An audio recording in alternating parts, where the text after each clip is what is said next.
अब तक आपने विवेकानंद के बचपन की बातें तथा उनके रायपुर प्रवास के दिनों के बारे में जाना। लगभग 1.5 वर्षों तक रायपुर में रहकर नरेंद्रनाथ के पिता विश्वनाथ परिवार के साथ कलकत्ता लौट आए। रायपुर में नरेंद्र के स्वास्थ्य में काफी सुधार आ गया था। वे स्वस्थ, सबल और हष्टपुष्ट हो गए थे। बुद्धि काफी बढ़ गई थी तथा आत्मसम्मान के प्रति वे सचेत हो गए थे। ज्ञान में भी वे अपने हम उम्र साथियों से काफी आगे बढ़ गए थे। परंतु दीर्घकाल तक विद्यालय में नियमित अध्ययन नहीं करने के कारण कलकत्ते में शिक्षकगण उन्हें 10वीं कक्षा में भर्ती करने को तैयार न थे। बाद में विशेष अनुमति के फलस्वरूप उन्हें उसी कक्षा में ले लिया गया। नरेंद्र मेधावी तो थे ही, अल्प समय में ही उन्होंने अनपढ़े विषयों को जान लिया और सन 1879 में प्रवेशिका परीक्षा दी। परीक्षा फल प्रकाशित होने पर सभी आश्चर्यचकित हो गए। नरेंद्र सिर्फ पास ही नहीं हुए, बल्कि उस वर्ष विद्यालय से वे अकेले ही प्रथम श्रेणी में उत्तीर्ण हुए थे। इस सफलता के लिए उनके पिता ने उन्हें एक चांदी की घड़ी दी थी। नरेंद्र शुद्ध किताबी कीड़ा नहीं होना चाहते थे। वे मनपसंद विषयों को अधिक समय देते। इतिहास में उनकी विशेष रुचि थी, इसीलिए मार्शमैन, एल्फिंस्टन आदि विद्वानों की भारतीय इतिहास की पुस्तकें उन्होंने पढ़ डाली। अंग्रेजी और बंगला साहित्य भी उन्होंने खूब पढ़ा, परंतु गणित उस ओर तो ध्यान ही नहीं देते थे। प्रवेशिका परीक्षा के मात्र 2 दिन पहले उन्होंने देखा कि रेखा गणित तो छुआ ही नहीं। तब सारी रात जाकर पढ़ने लगे और 24 घंटों में रेखा गणित की 4 पुस्तकें पढ़कर परीक्षा दे दी। इन्हीं दिनों उन्होंने पुस्तक पढ़ने की एक नई रीति की खोज की। उन्होंने एक बार कहा था,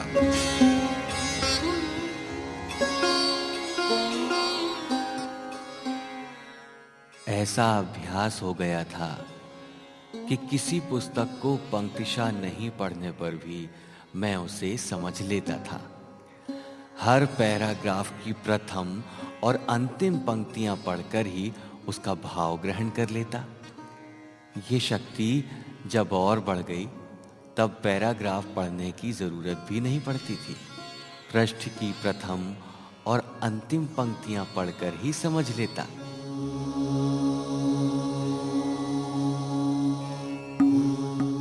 नरेंद्र बड़े ही साहसी और न्यायपरायण थे।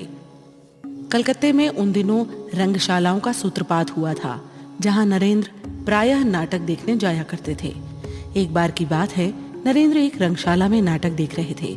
अचानक वहीं का एक चपरासी रंगमंच पर चढ़ाया और नाटक के बीच में ही एक अभिनेता को रोककर कहा, यह आपकी गिरफ्तारी का वारंट है।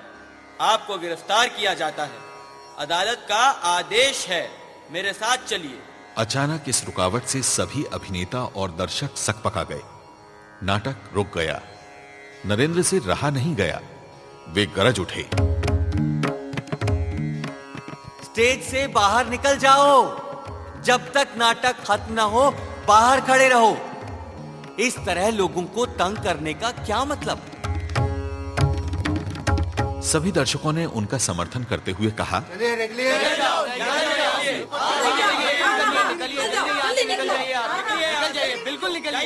निरुपाय हो चपरासी बाहर चला गया।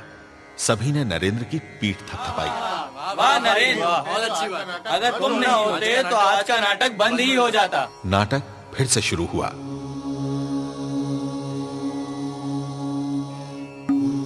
विद्यालय में पढ़ते समय ही नरेंद्र वक्तत्व कला में पारंगत हो गए थे। एक बार मेट्रोपॉलिटन स्कूल में पुरस्कार वितरण कार्यक्रम होना था। उसी दिन एक प्रिय शिक्षक का विदाई समारोह भी होना था। सभी छात्रों ने मांग की कि नरेंद्र ही छात्रों की ओर से विदाई भाषण देगा, और वो भी अंग्रेजी में। नरेंद्र उन दिनों अंग्रेजी जानते तो थे, पर दोस्तों के साथ बातें करना और मंच पर भाषण देना अलग बात थी। उस अनुष्ठान का समापतित्व कर रहे थे श्री सुरेंद्रनाथ बंदोपाध्याय, जो अपने भाषण के लिए प्रसिद्ध थे। नरेंद्र राजी हो गए और निर्भीक होकर आधे घंटे तक अपने प्रिय शिक्षण की विदाई पर भाषण दिया कि उनके स्थानांतरण से छात्रगण कितने दुखी हैं और विद्यालय की कितनी क्षति हुई। सभापति महोदय ने उनकी भूरी भूरी प्रशंसा की। बाद में एक बार उन्होंने नरेंद्र के लिए कहा था कि भारत में मैंने जितने वक्ताओं को सुना है उनमें नरेंद्र सर्वोत्तम हैं। सिर्फ भाषण कला ही नहीं, वाद विवाद में भी वे निपुण थे। कहानी सुनाना, सहपाठियों को विभिन्न विषय आसानी से समझा देना, किसी भी तर्क सभा या विचार विमर्श में भाग लेना उनके लिए बहुत ही सामान्य बात थी। उनकी ईश्वर प्रदत्त सुंदर आकृति, गंभीर आवाज, सुमधुर संगीत और काव्य पाठ उनके व्यक्तित्व को और भी आकर्षक बना देते थे। आइए अब उनकी संगीत चर्चा के विषय में कुछ जानें। स्वामी विवेकानंद एक मेधावी सन्यासी, एक महान सुधारक, एक उत्साही देशभक्त, एक प्रचंड वक्ता और एक सुयोग्य संगठक के रूप में अपने सद्गुणों के लिए प्रसिद्ध हैं। परंतु बहुत लोगों को ये पता नहीं कि वे एक महान संगीतज्ञ भी थे। पहले पहल उन्होंने अपने पिता से ही संगीत की शिक्षा लेना शुरू की। खासकर संगीत प्रेमी विश्वनाथ जब रायपुर में थे, तब उन्होंने नरेंद्र को अपने पास पाकर कई प्रकार के गाने सिखाए। कार्यवश जब विश्वनाथ पश्चिमी भारत में थे, तब ठुमरी, टप्पा, गजल आदि उन्होंने सीखे थे तथा मौका मिलते ही अपने पुत्र को भी इन सब में उत्साहित और प्रवीण कर दिया था। बाद में उस्ताद से नरेंद्रनाथ ने संगीत विद्या शास्त्रीय नियम के अनुसार सीखी थी। उन्होंने वेणी उस्ताद या वेणी माधव अधिकारी महोदय से संगीत की शिक्षा पाई थी। उस्ताद अहमद खां साहब से उन्होंने ध्रुपद व ख्याल सीखा और ब्रह्म समाज के एक सदस्य श्री काशी घोषाल से उन्होंने इसराज एवं मृदंग सीखा। दूसरे शिक्षकों से उन्होंने तबला और सितार भी सीखा था। परिव्राजक के रूप में भारत भ्रमण के दौरान स्वामी जी की एकनाथ पंडित नामक एक वरिष्ठ संगीतज्ञ से मुलाकात हुई। पंडित जी ध्रुपद गायक थे। स्वामी जी के गाने के साथ स्वामी जी मृदंग पर संगत करने लगे। स्वामी जी के इस मृदंग वादन से गायक और श्रोता पूर्णतः संतुष्ट हुए और जब सबको पता चला कि वे स्वयं भी अच्छे गायक हैं, तो लोगों ने उनसे गाने का अनुरोध किया। वे तानपुरा उठाकर ध्रुपद का आलाप लेने लगे। जब वे गीत के लय पर आए तो कोई भी मृदंग पर संगत नहीं कर पाया। सहसा उन्होंने तानपुरा एकनाथ पंडित के हाथ में सौंपते हुए मृदंग उठा लिया और स्वयं ही अपनी संगत करने लगे। इस अद्भुत घटना पर विस्मित होकर पंडित जी ने कहा था, स्वामी जी, आप केवल गायक ही नहीं, नायक भी हैं। नायक की उपाधि ऐसे संगीतज्ञ को दी जाती है जिसमें सफल प्रदर्शन, संगीत रचना की क्षमता, संगीत शास्त्रों का ज्ञान और श्रोताओं को अभिभूत करने की क्षमता हो। जानकारों को मालूम है कि ध्रुपद गायन जिसमें षट प्राण और षट संगत लगते हैं, उसके साथ मृदंग से स्वयं ही संगत कर पाना प्रायः असंभव सा है। इन दोनों को एक साथ अकेले ही सफलतापूर्वक कर दिखाना एक अतिमानवीय कार्य है। उनके समकालीन बंगाल के संगीतज्ञों में प्रमुख थे रविंद्रनाथ ठाकुर, त्रैलोक्यनाथ सान्याल और द्विजेंद्रनाथ ठाकुर। स्वामी जी ने सुव्यवस्थित ढंग से ध्रुपद, धमार, ख्याल, भजन और टप्पा का अध्ययन किया था। वे एक रचनाकार भी थे। उन्होंने संस्कृत, बंगला और हिंदी में अनेक गीतों की रचना की थी और उन्हें विभिन्न शास्त्रीय रागों एवं तालों में निबद्ध भी किया था, जिनमें से सबसे प्रमुख है खंडन भव बंधन, जो राग यमन और ताल चौताल में है। यही भजन आज भी रामकृष्ण आश्रम के सभी केंद्रों में गाई जाने वाली दैनिक प्रार्थना है।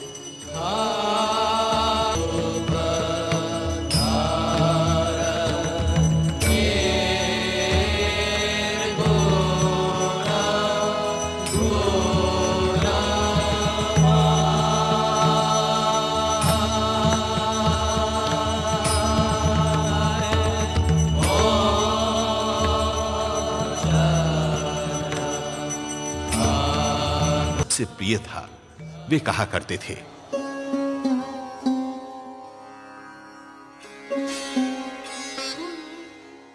ख्याल टप्पा बंद करके ध्रुपद गाना सुनने का अभ्यास लोगों को कराना होगा। वैदिक छंदों के उच्चारण से देश में प्राण संचार कर देना होगा। वे गायन के बारे में और भी बहुत कुछ कहा करते थे। गायन में भावों के उपयोग को वे श्रेष्ठ मानते थे। ये एक पूर्व वर्णित प्रसंग में आप जान चुके हैं।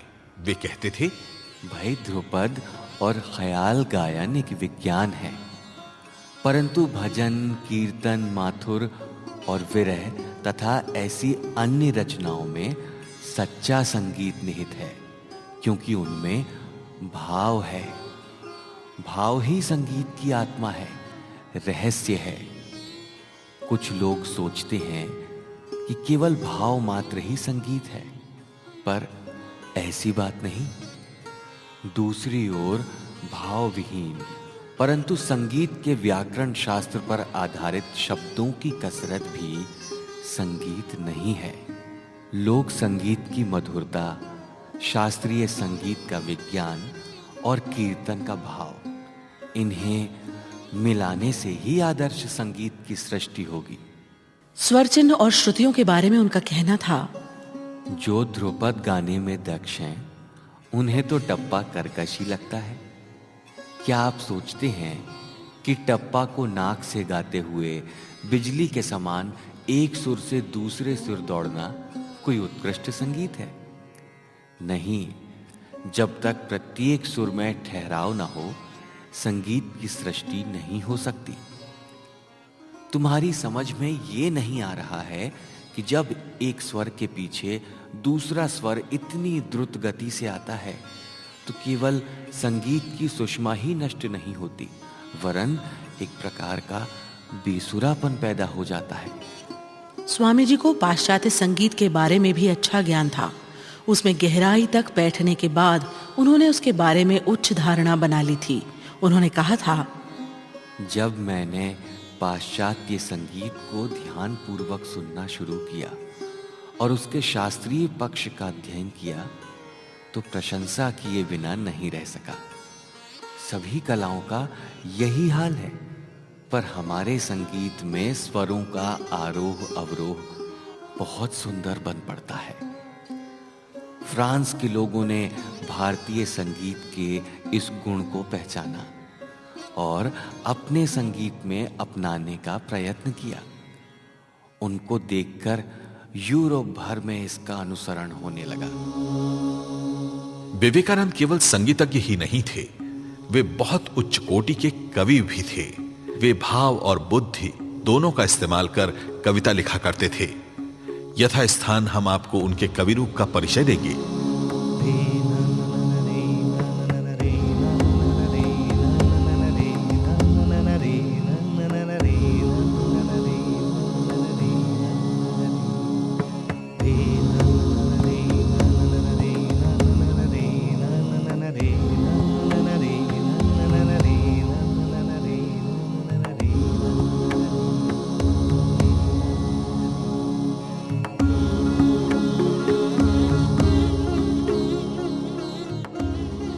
सन 1879 में प्रवेशिका परीक्षा में पास होकर नरेंद्रनाथ जब कॉलेज में भर्ती हुए, उनकी उम्र मात्र 18 वर्ष की थी।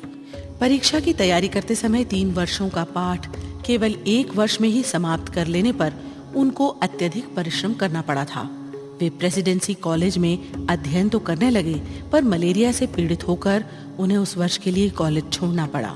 दूसरे वर्ष वे जनरल असेंबली इंस्टीट्यूट में भर्ती होकर एफए पढ़ने लगे। जिस समय नरेंद्रनाथ एकाग्र चित्त से दर्शन शास्त्र या उच्च साहित्य संबंधी पुस्तक पढ़ते होते, उस समय वे एक दूसरे ही व्यक्ति प्रतीत होते थे। एफए परीक्षा के पहले ही उन्होंने मिल आदि पाश्चात्य न्याय शास्त्रविदों की पुस्तकों को पढ़ लिया था और ह्यूम व हर्बर्ट स्पेंसर आदि के दार्शनिक ग्रंथों को भी आत्मसात कर लिया था।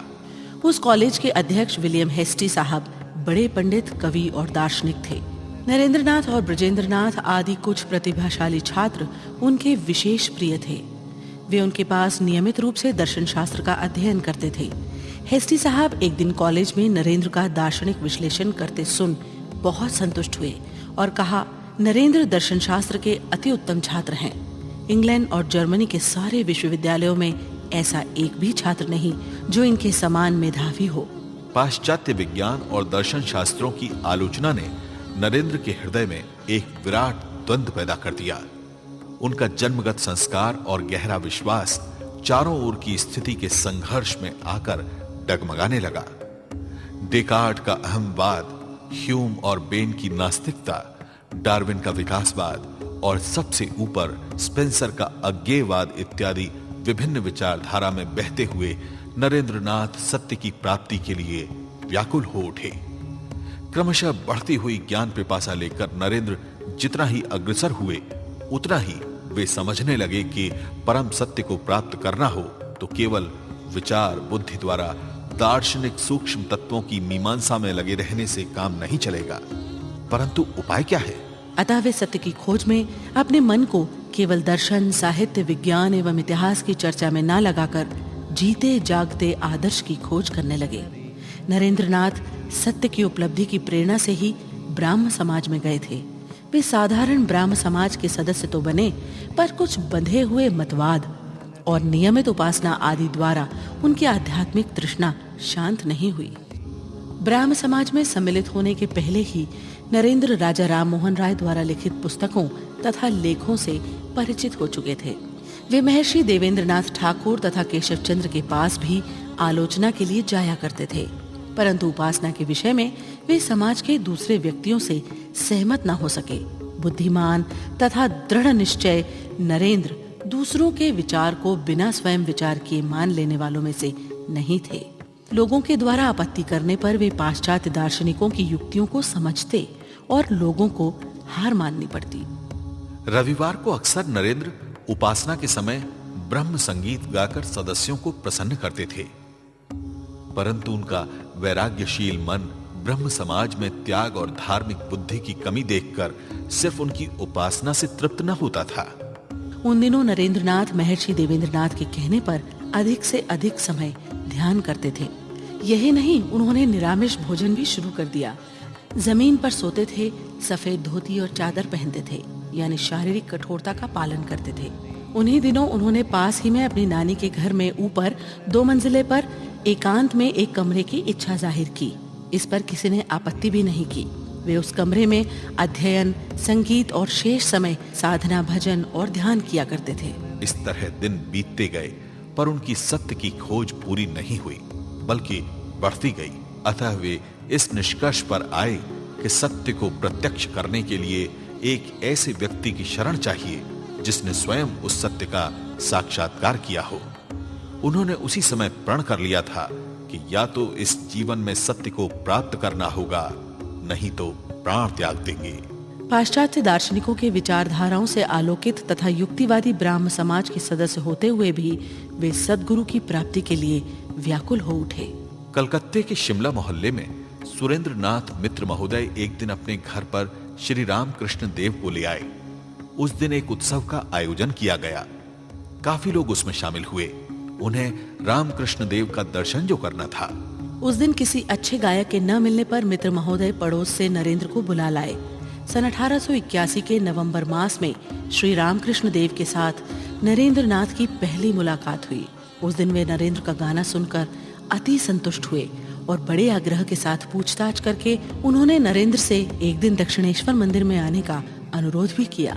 इस बीच एफए परीक्षा के लिए व्यस्त रहने के कारण नरेंद्र दक्षिणेश्वर जाने की बात भूल गए। परीक्षा समाप्त होने पर उनके पिता उनसे विवाह के लिए आग्रह करने लगे, क्योंकि उनके भावी ससुर ने दहेज के रूप में 10,000 रुपए देने का वचन दिया था। पर नरेंद्र तो बचपन से ही विवाह के घोर विरोधी थे। किसी के निजी जीवन में हस्तक्षेप करना विश्वनाथ बाबू के स्वभाव में न था। उन्होंने स्वयं पुत्र से और कुछ नहीं कहा, पर रिश्तेदारों के द्वारा नरेंद्र को मनाने का प्रयत्न किया। नरेंद्र, मैं बूढ़ा हो गया हूं रे। अब उचित समय है कि तुम विवाह करके अपना घर बचा लो। बिल्ली बेटा, तेरे पिताजी ठीक ही तो कह रहे हैं। माँ, मैं आपकी और पिताजी की आज्ञा का पालन नहीं कर पाऊंगा। आपको तो पता है, मैंने बचपन में ही प्रण कर लिया था कि विवाह नहीं करूंगा। बचपन की बातें छोड़, अब तो तू बड़ा हो गया है। माफ करना माँ, मुझे अपनी राह पर अकेले ही चलना है।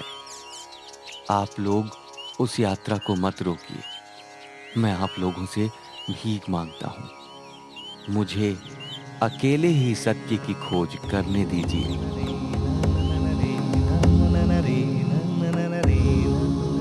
माता पिता दुखी मन से चुप हो गए। प्रसिद्ध डॉक्टर रामचंद्र दत्त उनके रिश्तेदार थे। उन्होंने नरेंद्र से कहा, अगर वास्तव में सत्य की प्राप्ति ही तुम्हारा उद्देश्य है तो ब्रह्म समाज आदि स्थानों में ना भटक कर दक्षिणेश्वर में श्री रामकृष्ण देव के पास चले जाओ, वे ही तुम्हें सही रास्ता दिखा देंगे। नरेंद्र न जाने क्या सोचकर सहमत हुए और थोड़े दिनों बाद ही 2-4 दोस्तों के साथ दक्षिणेश्वर जा पहुंचे। उस दिन नरेंद्र के जीवन की दिशा ही बदल गई।